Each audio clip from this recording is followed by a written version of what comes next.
stood out for you the most in this W? Yeah, listen, for me, we could talk about Jordan Love, and he was fantastic being able to distribute the football. But it was a level of physicality by the Green Bay Packers on both sides of the ball. It just seems like Green Bay was playing on Miami's side of the ball all night long. And you saw, Josh Jacobs, his running style.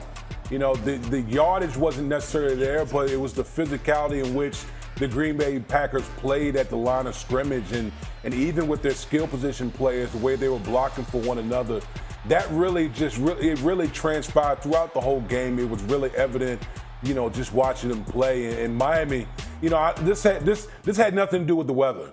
Miami was just beat up and bullied throughout the whole game by the Green Bay Packers.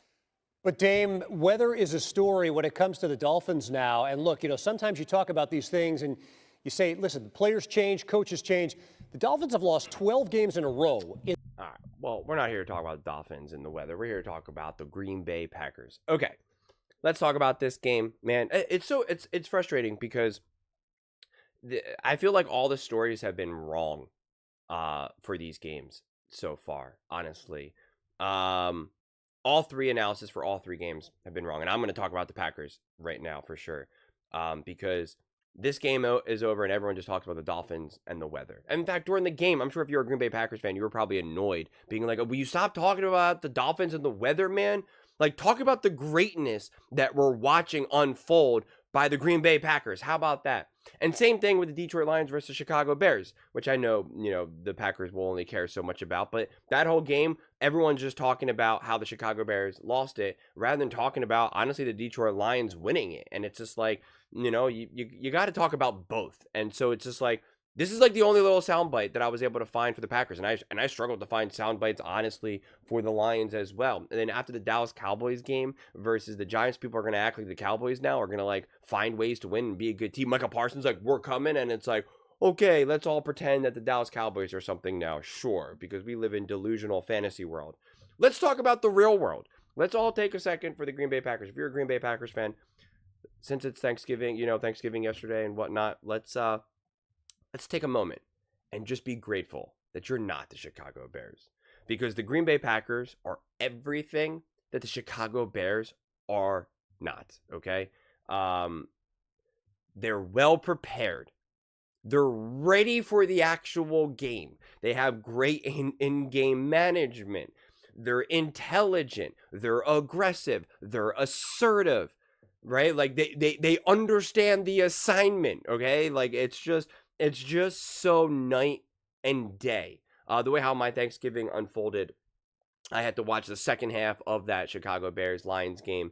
And then, because I had watched the first half live and the second half, because I was with family and stuff like that. And then as soon as I finished that game, I immediately jumped in to this game. And it was just like, I don't know what the heck that second half football was. I was just like, oh my God. I was like, what is this? And now I jump immediately into the Packers Dolphins game and I go, okay, we got ourselves a game. I mean, it was a rough start for the first drive for the Packers, but after that point, it was, it was hit the ground running. Like the first drive for the Packers was obviously rough with Jordan Love taking that shot and all that. Unfortunately, didn't work out for them. But then you have the muff punt, and then boom, they just did not stop. But even something like a muff punt, I think, is a perfect example. Because people assume, you see a play like that, and you're like, oh man, it was so easy, so fortunate. And there's a ton of luck when the Dolphins player is just not going to catch the ball. But you got to be heads up. You got to be ready. You got to be aggressive. You got to be prepared. Because how many times have you seen a muff punt, a fumble, whatever it may be, and the team's still able to recover it because the other team's just not ready for it? We saw that even in the Super Bowl with the Kansas City Chiefs and versus the 49ers. The Packers were ready. They were ready to attack. You could tell they were hungry. They were beasts. They had such sticky, aggressive defense. There was no separation. Anytime the Dolphins could get any completion, anything going, it was just immediate contact, right? Like just hard tackles. Like they just wanted this. And offensively, when you got the ball in the hands of the playmakers, I mean, whether it was Jordan Love just dishing out unbelievably beautiful, absurdly, great throws, or you have again plays where you're having Oh man, I thought I wrote it down. I definitely did. I don't have it right now. Who made that juke? Jacobs. That's who it was. I was like, wait a second. I wrote it down. I forget now who it was. Jacobs. I mean, like it's just players that want to play, that want to ball, and that's what I love. Sometimes you see people, and I won't name names. I don't want to trigger random fan bases, but you see players, they do want to win, right? They obviously want to win. They want their money. They want to be a great team and all of that. But you could see that they're just like, I don't want to say that it's a job, because at the end of the day, this is a job for these guys, right? It is. Yeah, it absolutely is. They get paid money. At the end of the day, they do want to make money. They want to win. They want to go home to their families and live their life. But you can tell the Green Bay Packers love football. You can just tell, man, they love it. They live for it. They want this so badly. And I think a part of that is because they're younger, right? So they haven't been jaded. They're not all about the business. They obviously all want their money. They obviously, a lot of them are going to have, like, girlfriends, wives, children, whatever. So they still have all those distractions, but you can tell that they are still living, sleeping, and dreaming football. To me, it jumps out. You can just see it. They want it. They love it. They live it. Right? It's not just all about the outcome. It's not just all about the W, all about the contract, all about the stats. It actually is, as corny as it sounds, for like the love of the game. And to me, when I watch the Packers, that's what I see. I really, really see it. And it just jumps off the screen for me. And it's just awesome to see. Because you watch another game like the Bears play, and that's a team that's just like, man, you see it on their faces where it's just like, oh my God, I don't even know why I do this. Like, why do I even put myself out here? Like, this is just brutal. Like, why am I playing football right now? Can't I just be at home with my family, eating turkey and stuff? Like, you could just see it. They're just like, oh man, this is not what I signed up for. This is not what it was like in college and high school. And you don't see that for the Packers. And it's just that the contrast was so perfect that I was able to watch the second half of that game into the full game for the Dolphins and the Packers. I mean, the throw to Watson to start the second half down the sideline. I mean, it's just the precision, the effortlessness of it all. I just love it. I mean, everything the Green Bay Packers do, even something like, again, another perfect contrast. The fact that they were able to get that quick drive and get the field goal to close out the first half.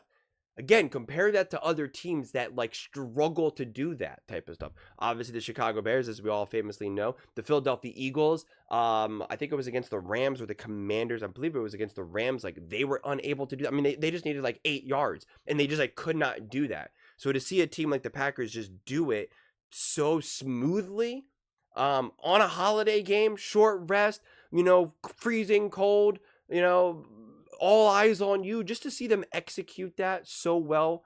It just, those little things can't go understated to me. I always try to point out, obviously, the big things that everyone knows, but then also try to find some of these other smaller things that really set the foundation for greatness, that set the foundation for a 30-17 victory, which obviously that score wasn't even really that representative. The game was really pretty much like 30-10 or, whatever it was. It was that 17 points is too high for whatever the Miami Dolphins honestly legitimately had going on.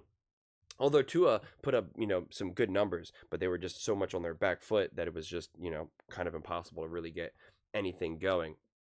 But no, I mean, this was the exact game that I needed and wanted to see from the Green Bay Packers. We got a little bit of it last week, but this week it was really kind of like brought home. Just a really clean, precise game that did a little bit of everything that you really need and want to see from the Green Bay Packers. Again, you see moments where it's well coaching, where with great coaching, where it's great execution, where you see the physicality, right? Like you see both the beauty and the brawn, right? You're seeing a little bit of it, the brains and just the muscle of it. And you need to see that complete and minimizing mistakes. I mean, I don't really know if there was really like any mistakes in that entire game, because the Packers have been making mistakes. They've kind of been filled with some of these kind of issues, and I've already explained away a lot of Jordan Love's interceptions as just kind of like either great defensive plays or just unfortunate luck and whatnot.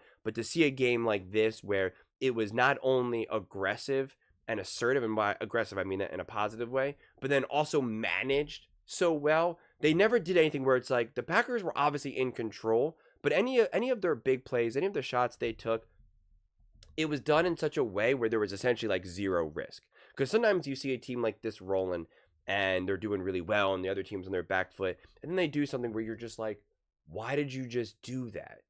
You just now gave the Dolphins an extra possession, an easy points, the momentum swings, like it's just, and you're just like, what?